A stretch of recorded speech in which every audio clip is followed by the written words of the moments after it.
presencia contemplar, adorarte mi Jesús, en espíritu y verdad.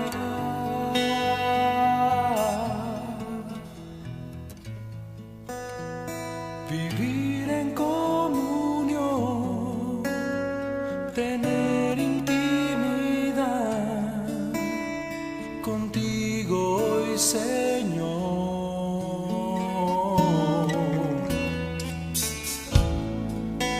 Tu presencia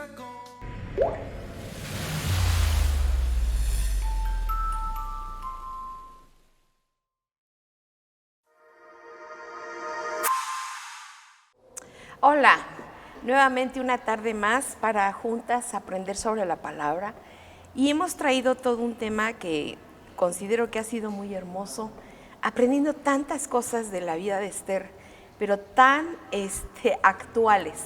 Tal pareciera que el libro de Esther, el Espíritu Santo lo inspiró en estos años de pandemia para ti y para mí.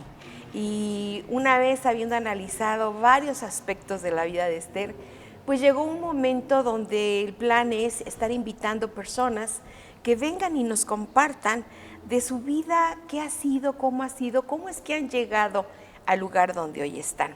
Pues ya viste, está aquí con nosotros Nere, alguien conocida por todos nosotros. Nere, qué gusto que estés aquí. Muchas gracias, para compartirnos de esas cosas hermosas que Dios ha hecho en tu vida. Pues Nere nos estará compartiendo y vamos a tener varias invitadas, pero la primera aquí va a ser en esta ocasión Nere, y la intención es que exactamente de lo que ella comente personal, permitas que Dios te hable y permitas que veas tú los propósitos específicos de Dios para tu vida. Una de las preguntas que hemos tenido en estos programas, en estas clases, es ¿para qué hemos llegado al reino? ¿Para qué hemos llegado al reino? De hecho, cuando empezamos a analizar la parte final del capítulo 4 y el capítulo 5, esa es una de las preguntas cruciales. ¿Para qué hemos llegado al reino? También hablamos mucho de estrategia. ¿Cuál es la estrategia que tenemos? Y en ocasiones a lo mejor no es una estrategia así pensada, analizada, con objetivos, con metas, con puntos, porque a veces no todos somos así. Hay personas que son muy, anotan todo lo tienen perfectamente pensado, analizado, trazado. Hay personas que no. Hay personas que en las situaciones diarias de la vida empiezan a pensar, a decidir qué hacer. Así que precisamente por las últimas pláticas que hemos tenido y lo que hemos aprendido en el libro de Esther, hoy está nuestra primera invitada, Nere. Pues Nere, qué gusto tenerte aquí. Muchas qué gracias. Gusto que estés esta tarde con nosotros. Y quisiera que nos platicaras, Nere, no cuando naciste ni el año en que nació, eso no es correcto. No. A la mujer nunca se le pregunta la edad, detalle. No, ¿de dónde eres? ¿Dónde naciste? Platícanos de tus papás, de tu casa. Sí, bueno, nací en Coahuila, soy norteña. Órale. Nací en la frontera, en Ciudad Acuña, Coahuila. Okay. Mi papá era maestro rural y vivimos en casi todos los pueblitos chiquitos de Coahuila, en los ranchitos, se puede decir. O sea que usted sí viene del rancho. Yo sí vengo del rancho. Fíjate, viene del rancho. Güera de rancho. Ok, no está nada estudiado, todo es aquí con honestidad. Natural. ¿De cuándo a cuándo somos güeras? ¿Me decía algo? Cada quincena. Cada quincena somos güeras. Acabando la quincena el güero se nos acaba. Exacto. Y bueno, toda esa experiencia de vivir en los pueblitos fue muy fuerte en mi niñez, aunque cuando tú eres niño piensas que todo eso es normal, que así es la vida. Entonces vivíamos, dormíamos pues donde se podía, en el piso, a veces en un colchón, a veces no. ¿Por cambiarte tanto? Nos cambiábamos muchísimo. Mi papá duraba un año casi en cada pueblito, porque su aspiración era algún día pues llegar a la ciudad, terminar su recorrido dentro de la parte rural y poder llegar a la ciudad. Y bueno, nos tocó... ¿Tu papá maestro? Mi papá maestro rural de primaria, y después en los últimos años, bueno, de mis 13 a mis 15 años, mi papá ya fue director de una escuela.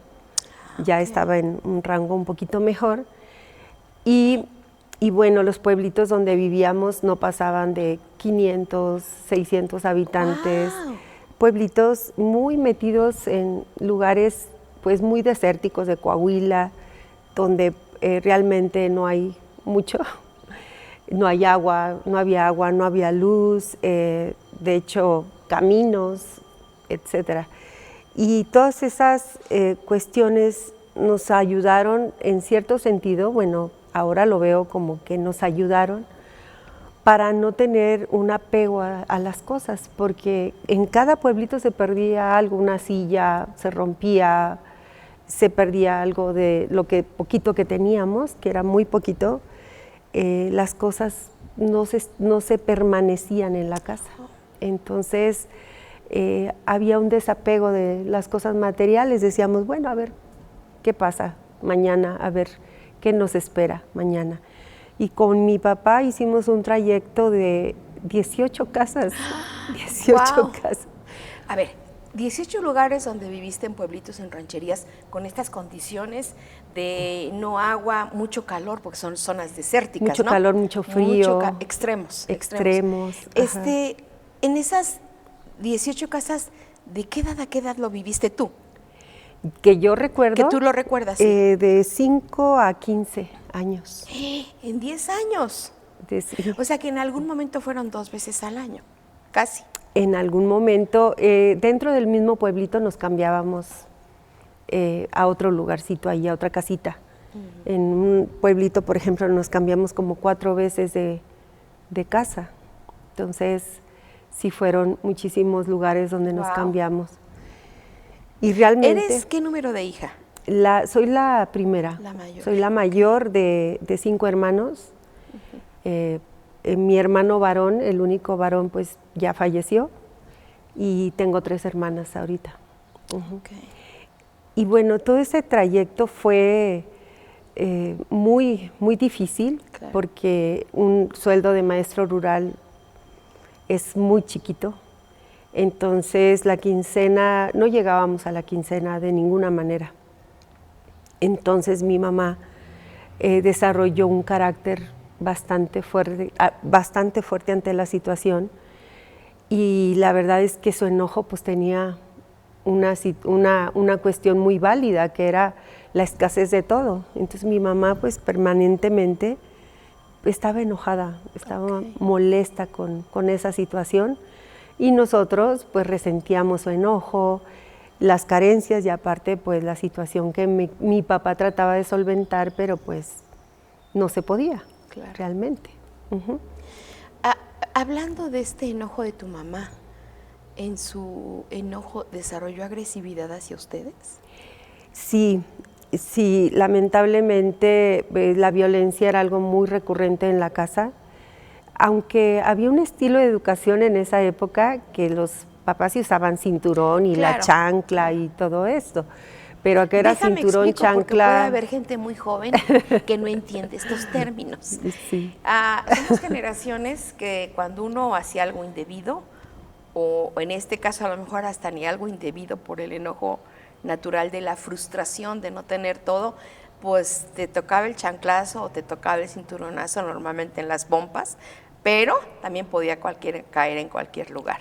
Hay una familia de aquí de SFC que dice bien simpático que eran muy traviesos los hombres, y que luego la mamá salía, y entonces se aventaba la chancla y le corríamos, pero a la chancla de mi madre hasta direccional tenía, que se daba la vuelta. Sí. Entonces sí, somos generaciones que sí se nos educó así, que yo creo que tiene su lado muy bueno, alta tecnología, sí, porque chancla direccional, sí, eso es alta tecnología. Yo creo que tiene el lado bueno de saber poner límites, que ese era el punto. Pero cuando es una agresión constante, ahí se pierde esa parte pedagógica. Exacto, y bueno, la línea hacia la violencia es muy delgadita, y creo que esa línea estaba cruzadísima ya en mi familia. Padecíamos esa violencia constante y ese enojo constante y esa frustración constante, y bueno, así fue como se desarrolló mi infancia. Y había un pequeño detalle dentro de toda esa situación. En vacaciones íbamos a visitar a mi abuelita, mamá de mi mamá, que vivía en la ciudad, una ciudad muy chiquita, Ciudad Acuña, Coahuila. Y mi abuelita me decía, en verano va a haber un campamento de verano para niños en mi iglesia. ¿Quién va conmigo? Y todos mis primos pues se escondían, se iban por acá, por allá, y yo era la única que levantaba la mano. Entonces, de muy chiquita fui la única que puedo decir que compartía la fe de mi abuelita. Wow, y eso fue lo que marcó su fe era que su familia se acercara a Dios. Órale. Ella era una mujer bautista, cristiana, con un corazón muy, muy bello, mi abuelita, una mujer dura también. Y ella, a su modo, fue la manera que Dios usó para que yo me acercara a Él cuando yo estaba muy pequeñita, cosa que nadie de mi familia lo hizo. Y eso fue lo que marcó todo. La diferencia. La diferencia absoluta de todo, de todo. Fue acercarme a Dios a edad muy temprana. ¿Instruye al niño en su camino? ¿Y aun cuando fuere mayor? ¿No mayor? No, ¿qué pasó? ¿Qué pasó? Si vamos también, no se apartará. Fíjate, cómo cualquier cercanía a la palabra, de cualquier forma, algo deja. Creo que hasta aquí una de las cosas que podemos aprender es que independientemente de la situación externa, si hay por ahí un atisbo de la palabra, cumple su propósito, no vuelve vacía. Y luego, Nere, platícanos. Pues, ¿qué fue lo primero que yo aprendí? Yo he estado analizando y lo primero que yo aprendí chiquititita fue orar. Wow. Fue orar. Yo sabía que Dios estaba ahí. A través de las historias que me contaban en la escuelita de verano bíblica, yo sabía que Dios estaba ahí, que Dios hacía milagros, porque nos contaban la historia de Moisés, de Noé, etcétera. Y yo decía, yo le voy a pedir. Y me acuerdo que una vez, después de un día muy difícil de violencia ahí en mi casa, yo estaba muy pequeñita, y me acuerdo que yo me fui atrás de la casa y yo le decía a Dios, ¿me puedes mandar otros papás, por favor? ¡Ay, qué linda! Yo le pedía con todo mi fervor que me mandara otros papás. ¿Te los mandó? De hecho, sí, me los restauró a mis padres hermosos. Fíjate qué importante, no pierdas el hilo. Exacto. Y bueno, me acuerdo que esa vez hice todo un trayecto en ese pueblito que se llama Jiménez, Coahuila. Yo tenía 5 años. Y me fui hasta la tienda y le dije al señor, al dueño de la tienda, que cuándo le llegaban los papás, porque yo quería unos papás nuevos. Ay, la inocencia de una niña, ¿no? Qué hermoso. Desde ese momento yo me daba cuenta que algo doloroso estaba pasando en mi familia, pero oraba. Y por todo oraba por una cosa, oraba por otra. Yo me acuerdo muy pequeña en otro pueblito, que yo me salía en la noche. Es lo maravilloso de vivir en los pueblitos, que te sales y ves todas las estrellas, hermoso, y yo me ponía a orar.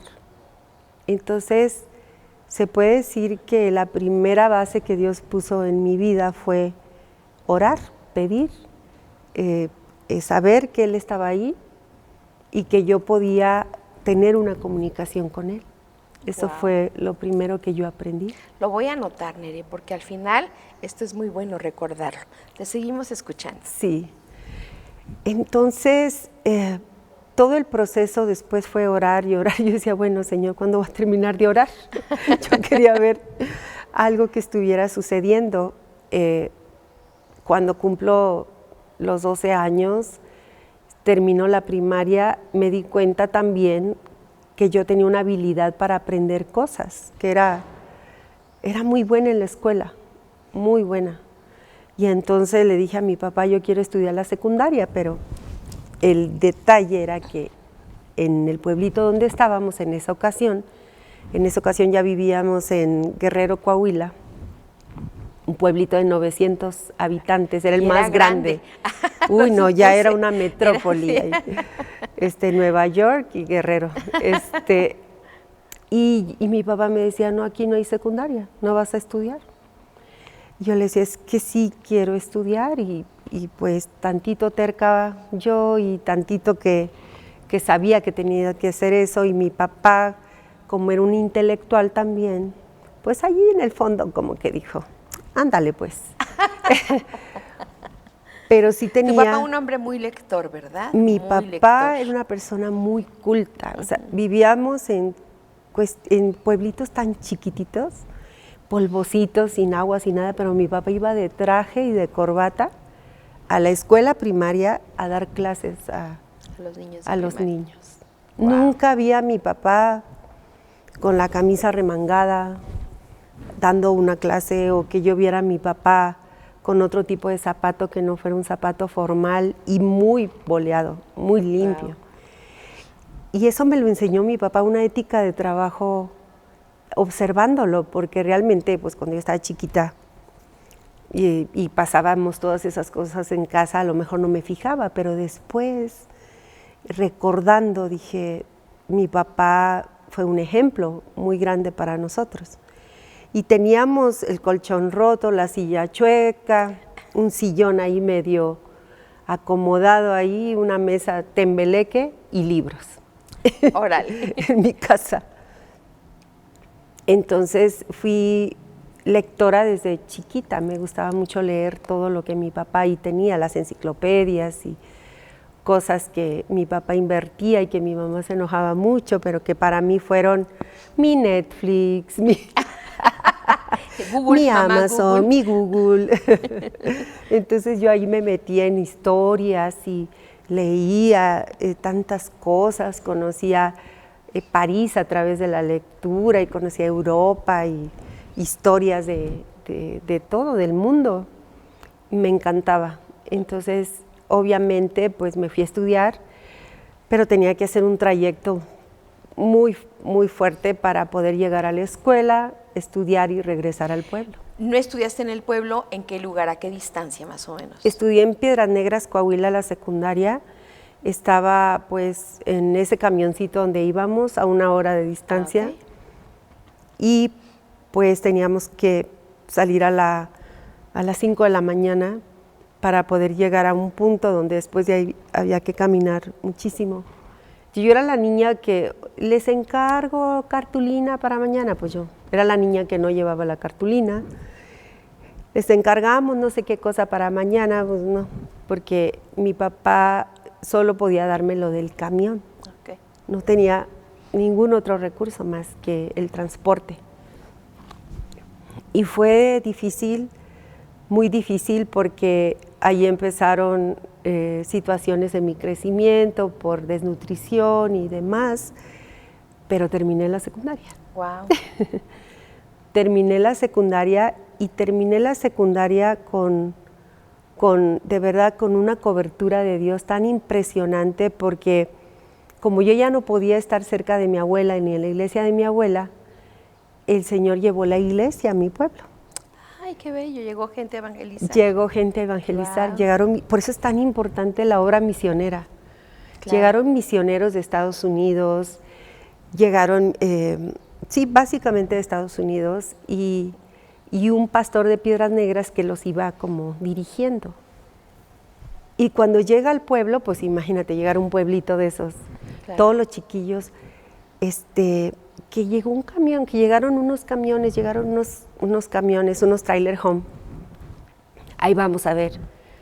Y pregunta a ese pastor, ¿quién de ustedes es cristiano? Y pues nadie respondía. Yo levanté la mano, yo tenía 8 años en ese entonces, allí en Guerrero. ¿Tú eres cristiana? Sí. Estamos buscando un lugar donde meter todos estos camiones, porque les vamos a enseñar a los niños de la Biblia. Así me lo explicó él. Yo le dije, pues en mi casa. Vivíamos en pues era como una casita ahí en un predio muy largo ahí, solo. Dije, pues ahí caben. Y llegué a mi casa Con camiones. con todos los ¿Cómo misioneros. te fue con tu mamá?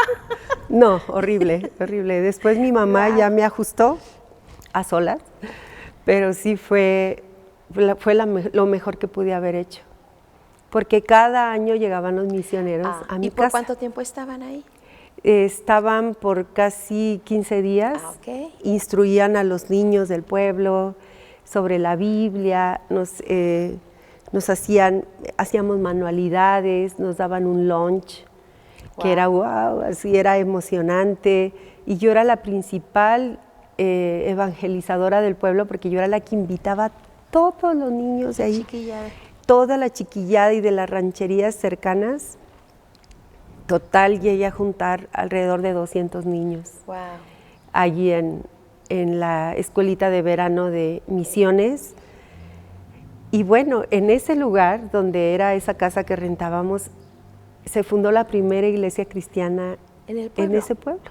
Wow. Y todavía existe, se llama El Faro, y es una iglesia bautista. Wow. Fíjate cómo,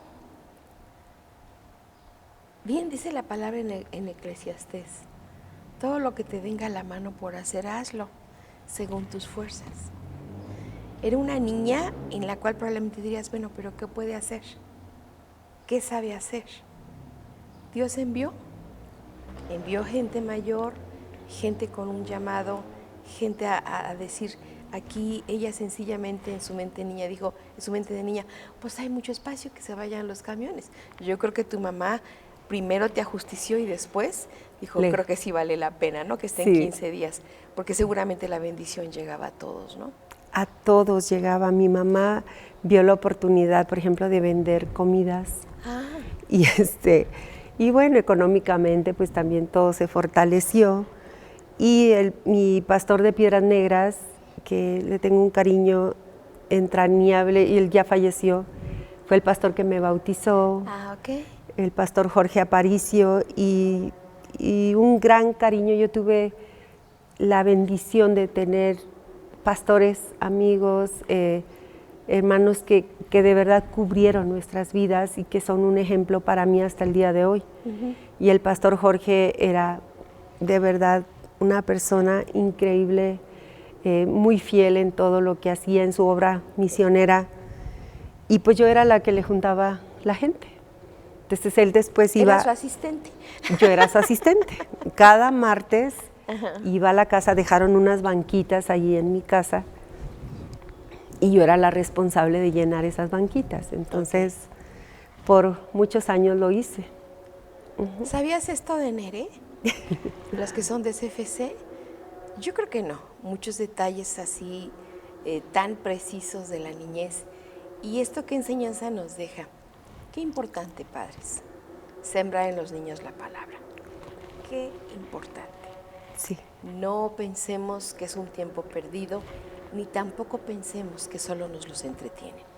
Es admirable lo que los maestros de niños hacen. A veces uno con sus niños, 1, 2, 3 ya no aguanta. Pues imagínate cuando son 15 o 20, no es sencillo, pero es importante que sembremos. Nere, después de la secundaria, ¿qué pasa? ¿Continúas, no continúas estudiando? Cuando termino la secundaria, terminé con 9.7 de promedio. ¡Wow! Pese a todas las circunstancias, pese a todo lo que pasaba, y entonces mis maestros, que a veces son muy buenos mentores, los maestros, los que son maestros, mi admiración siempre. Sí. Nere, tienes que seguir estudiando, y si es posible, no estudies aquí, en Piedras Negras, vete a la capital. ¿Saltillo es la capital? Saltillo es la capital. Okay. Entonces yo dije, oré, yo me la pasaba orando, y yo, Señor, yo me quiero ir a Saltillo. La verdad, sí sabía dónde quedaba Saltillo en el mapa, pero la verdad Saltillo era como ir, no sé, a Europa o algo así. Entonces, híjole, dije, ¿cómo le voy a decir a mi papá? Pues así se lo dije, vea papá, yo quiero ir a Saltillo. Y en esas vacaciones justo el pastor Jorge organizó, bueno, el pastor Jorge, las iglesias organizaron un campamento de jóvenes. Está bien importante los campamentos. Y entonces me invitó, yo ya tenía en ese entonces 15 años, y me dijo, Nere, quiero que vayas al campamento. Entonces yo le dije a mis papás y mis papás, no vas y no vas y no vas. El pastor Jorge fue a hablar con mi papá y le dijo, ¿qué tenemos que hacer para que vaya Nere al campamento? Y dijo mi papá, pues que vayamos todos.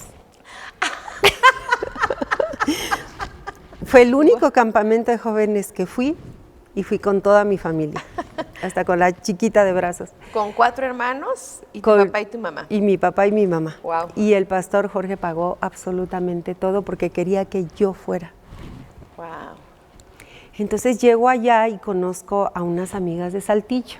Ah, ok. Porque era de las iglesias de todo el estado.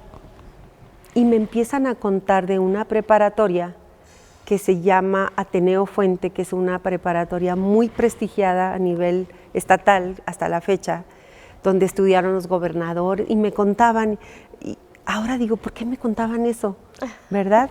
Tal vez porque yo les dije que yo quería estudiar la prepa. Y consecuentemente, Perdón. sí, a los 15 días cuando ya se fueron, me mandan una postal con la foto de esa preparatoria, que es preciosa. Búsquenla, Ateneo Fuente en Coahuila.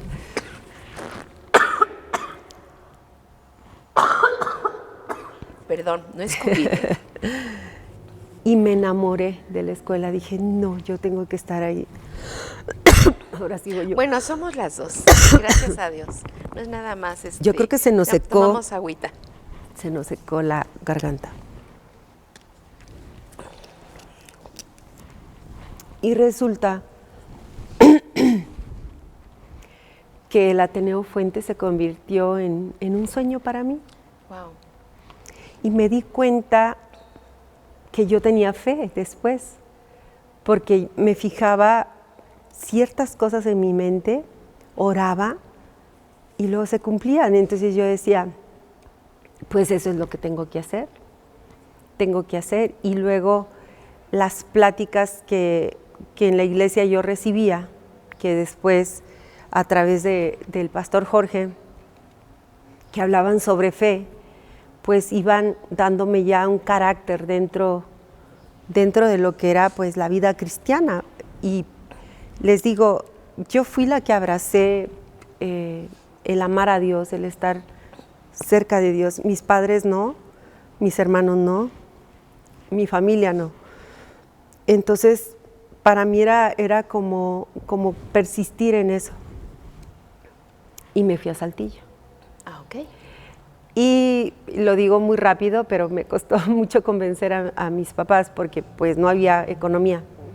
Entonces me decía, mi papá, yo no puedo, económicamente no puedo, pero vamos a ver,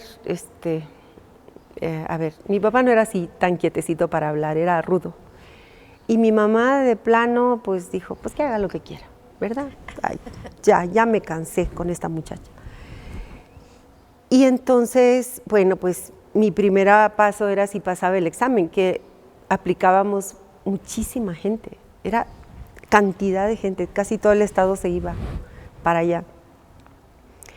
Y bueno, pues apliqué el examen y todo, y cuando voy a ver las listas de mi examen estaba en la primera lista, que son las personas que pasan con un examen limpio, totalmente sin errores. Ah, ok. Y ahí me convencí de que Dios quería que yo estuviera en esa preparatoria y me quedé en Saltillo. Okay. Me quedé con las amigas que conocí en el campamento. Ah, ellas abrieron su casa para que Ellas abrieron su casa para que yo me quedara. ¿Tu mamá de tu mamá, dónde vivía? Mi abuelita vivía ya en esas épocas en Estados Unidos. Ok. Ella era ciudadana americana. Ah, ok. Y decidió en esa época de transición mía, ella se fue a vivir a Estados Unidos. O sea, por eso, bueno, y ni vivía ahí antes. No, mi abuelita no vivía cerca de nosotros, vivía bastante lejos. Pero fue una gran influencia en mi vida. Gloria a Dios por las abuelitas que oran, que perseveran, que... Abuelos, Ajá, parte del servicio, ¿no? En esos tiempos. Sí. Parte del servicio. Sí, que a lo mejor no ve nada en toda una familia tan grande, nada más me veía a mí, Claro. pero ahora hay testimonios sobre eso. Y me voy a Saltillo y vivo con esta familia que de una manera muy, muy hermosa pues me abrió su puerta y bueno, ya después pasaron otras situaciones muy complicadas, viviendo solita en Saltillo, pues a los 15 años, para mí era como haber llegado, no sé, a un lugar muy desconocido para mí. Yo no conocía, por ejemplo, la gelatina, no conocía el yogur, la pizza, los camiones, esos que el transporte dentro de la ciudad me causaba mucho agobio, prefería caminar, entonces me iba caminando. La verdad es que sí llegué como en caballo. Pues. Bajada de la sierra. No, llegué bajada de la sierra, así con botas y todo, una alma muy devota. Y pues me tuve que ir adaptando al ritmo de todo eso, además de conservar siempre el estar en la iglesia. Okay. ¿Ahí encontraste alguna congregación donde Sí, ir? yo me congregaba ya ahí, entré a un ministerio de música, okay. Inmediatamente me invitaron, que era una rondalla, tú sabes que las rondallas sí, hace tiempo. En el norte había una muy famosa que era como la rondalla de Marcos Witt, por decir, ¿verdad? Era la rondalla Alfa y Omega y yo pertenecía a esa rondalla. De hecho, grabé un disco con ellos. Órale, órale. A los 15 años ya andaba yo en los estudios de grabación. Algo me decía el Señor. ¿Por ahí te ibas a ir algún Por día? ahí me iba a ir. Entonces, fueron experiencias muy buenas para mí y pues terminó la preparatoria con muchas carencias también, porque pues la familia que me recibía tampoco era una familia pues pudiente, por así decir, y mi papá solo pagaba pues el espacio donde yo vivía, que era básicamente como un catrecito, y abajo de él estaban mis cosas, que eran 2 cajitas, una con libros y cuadernos reciclados de la secundaria y otra con ropa. De tercera, ya no de segunda, de tercera ya. Yo les digo a mis hijas que yo puse de moda los pantalones rotos. Digo, pero pues básicamente no pegaron en esa época, en los 80s. Y así fue como terminó la preparatoria y justo estoy igual, con promedio muy alto y felicitada por mis maestros y todo esto, y decido seguir estudiando. No conforme todo lo que yo veía, porque mi fe ya estaba crecida. Yo veía que el Señor estaba ahí conmigo. O sea, la parte externa de la vida diaria no alentaba a que hubiera la posibilidad de continuar. No. Tú te volvió a conquistar Dios en el hecho de estudio, de superación. Dijiste, voy a seguir, y ahí continuaste. Sí. La universidad. La universidad, pero en la universidad ya los recursos, ese pequeño recurso de apoyarme con ese espacio ya no existió. Ok. Entonces tuve que valerme por mí misma y tuve que empezar a sacar otros talentos de mí. ¿Y qué talento sacaste? Pues soy buena para vender pastel. Entonces me puse Empezaste a vender lo que se te atravesara. Lo que se atravesara. ¿De todo vendiste? De todo. Okay. Desde gorditas de harina hasta paletitas, dulcitos. Me encontré una vez un estambre y con el estambre hice una figurita, un 14 de febrero, lo pegué en cartulinas, ponía mensajitos y me lo compraban. Entonces, lo curioso es que ese estambre nunca se terminó.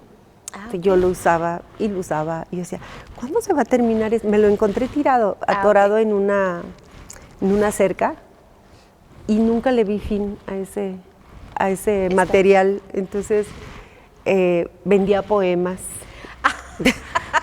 Era muy buena para Oye, por ahí no hay alguno famosillo que sea tuyo y otro se lo adjudicó. ¿Quién sabe? Hay que investigar. Voy a investigar. Oiga, a lo mejor las por ahí regalías. un poema, sí, ¿verdad? A lo mejor por ahí hay regalías guardadas. ¿En qué momento aparece don Jaime? Ay, don Jaime, bueno, resulta que una de mis habilidades siempre fue ser muy buen estudiante en la preparatoria Y entonces yo ayudaba a mis amigas que no eran tan favorecidas con eso, por decirlo de una manera. Y yo les decía, yo te ayudo a hacer la tarea. Y me decían, ¿de veras? Sí, vamos, yo te ayudo. Y entonces yo aprovechaba, llegaba a su casa y ahí comía. Ah, ok. Entonces, por un platito de comida, pues yo apoyaba a mis amigas a hacer sus tareas, a hacer sus cosas. Y eso fue un modus vivendi también para mí. Y en una de esas fui a una casa a ayudar a una de mis amigas. Y cuando yo iba saliendo, don Jaime iba entrando a la casa de al lado. Ok. Él era estudiante y ellos rentaban 8 estudiantes una casa. Al lado, Jaime no es de Saltillo. no, es de Torreón. Ah, ok. Y cuando ya nos cruzamos, pues ya, usted sabe, o sea, uno es irresistible. Entonces, ya no me soltó. Ya desde ahí ya se me aparecía, pues, como en todos lados, así, como que ya nos veíamos como, ¿qué está haciendo él aquí? Ya estaba yo con mi amiga y de repente aparecía don Jaime ahí. Entonces, así fue como lo conocí, a los 15 años. Y de ahí, pues, nos hicimos novios cuando yo tenía 16 y fue un noviazgo de 5 años. ¡Wow! Con reglas muy marcadas, porque era una niña cristiana metida en la iglesia y en la escuela. Entonces, yo no fui con él al cine, Por favor, por ejemplo. alto. Acaba de decir algo muy importante. Con reglas muy marcadas. ¿Eres una jovencita? Las reglas pueden continuar en el siglo XXI, ¿eh? Eso no fue nada más para el siglo XX. No. ¿No? En el siglo XXI. Oye, estamos apenas en la mitad de la historia. Creo que te va a interesar mucho ver la siguiente parte. ¿Te parece bien, Nere? Sí. ¿Vamos por la segunda parte? Sí, porque ahí es, porque ahí es es lo donde bueno. está lo interesante, Ahí más está lo interesante. Toda esta parte primaria creo que nos deja una enseñanza de perseverancia, de no ver los limitantes. Dijo Nere, aprendí, fíjate, quiero concluir con esto. Ella comentó que una de las cosas que aprendió con su abuela fue a orar, y aprendió que orar, pedir y saber que Dios estaba ahí fue lo que la sostuvo. Otra cosa muy importante, dijo, que de observar a su papá, porque su papá iba de traje a dar clases a niños de primaria en pueblos rurales, o en zona rural, perdón, aprendió una ética de trabajo, o sea, aprendió a ser responsable, aprendió a tener una buena presentación, aprendió a no detenerse ante la situación de que no había toda la comodidad. Y dijo, la fe la empecé a desarrollar porque aprendí que fijando ciertas cosas en mi mente y orando, vio cosas que se cumplían. Esa niña que empezó diciendo, yendo a una tienda, quiero comprar, ¿a qué hora llegan los nuevos papás? Hoy la tenemos como una mujer empresaria. ¡Wow! Todo un trayecto. A veces uno ve una parte de la vida de las personas, pero no conoce todo lo que hay atrás. Y siempre en cada vida hay una historia. Y yo sé que en tu vida también hay una historia. Lo que queremos dejar esta tarde en tu mente y en tu corazón es, no bajes la guardia, sigue creyendo. Porque la historia de nuestra vida siempre en Él es victoria. Dios les bendiga. Nos vemos en la siguiente. Nere, Hasta luego. ¿quieres despedirte, decir algo? Sí, bueno, muchas gracias por seguir. Y creo que va a ser muy interesante tener esta plática con ustedes y nos vemos, ¿qué será? ¿La próxima semana? La próxima semana. La próxima semana. Gracias por conectarse. Bye.